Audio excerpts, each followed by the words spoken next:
మన భవిష్యత్ బాగుండాలంటే మళ్ళీ మన జగన్ మావయ్యని గెలిపించుకోవాలి. సిద్ధమా?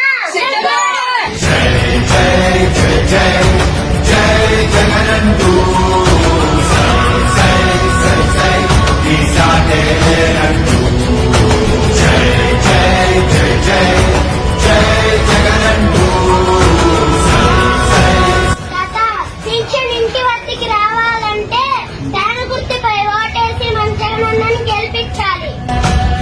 ప్రతి ఇంటి గడపని తొక్కినదే, ప్రతి ఓటుని ఒడుపుగా పట్టినదే, మన గుర్తుని చరితగా చెక్కినదే నువ్వేగా. రాజన్న రాజ్యం తెచ్చినదే, జగనన్నని రాజును చేసినదే, నిరుపేదల రాతలు మార్చినదే.